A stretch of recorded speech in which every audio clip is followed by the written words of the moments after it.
Hi, and welcome back to Pages, Picks, and Pans.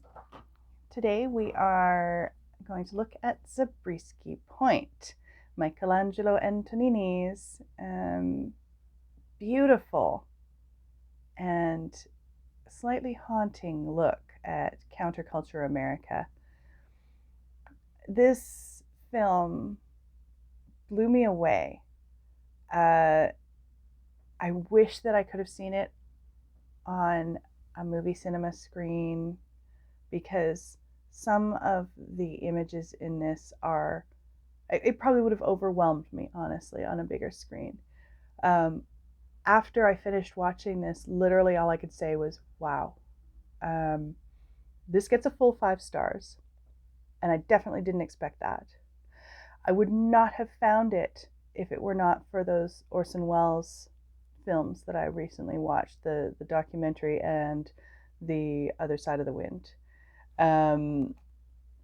In the documentary, they talk about the fact that one of the locations that Welles chose for his Other Side of the Wind is like literally next door to the location at the end of this film. And that's where I first heard of this film. I'd never heard of it before.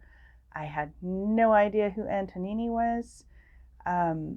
This was a complete unknown for me, and for me to give it 5 stars is like, it's astounding. I am so happy that I found this film. The plot is almost non-existent.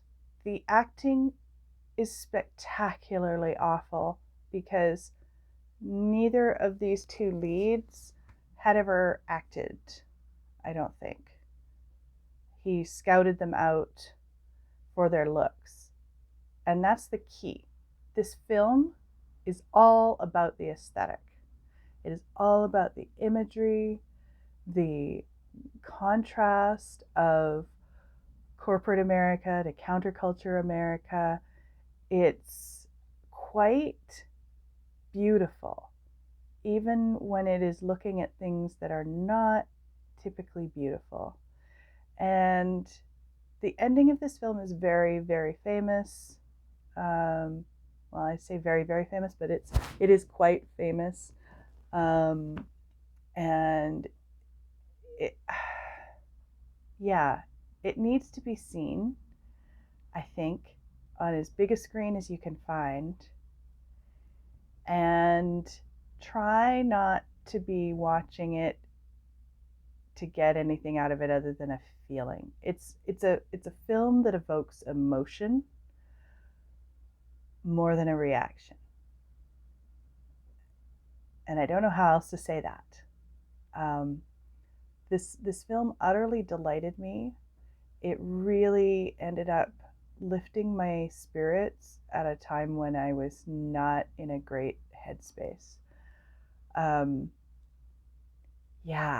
And if you feel like going down a few rabbit holes, just Google the cast because their lives are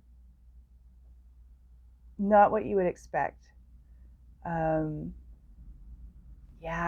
It's kind of this once in a lifetime thing that this director pulled together. It did not do well in the theaters.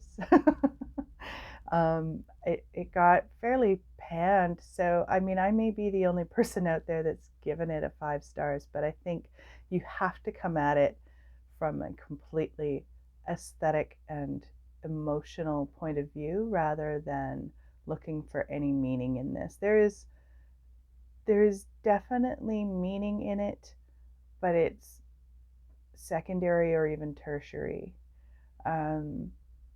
And hey, see if you can spot Harrison Ford in here. He's in there, like, very briefly. Anyway, if you watch it, let me know. I'm very curious if anyone else will have the same reaction that I did. It may have been one of those right time, right place for that movie for me. But in the meantime, you've been watching Pages, Picks, and Pans, and I'll be back again soon.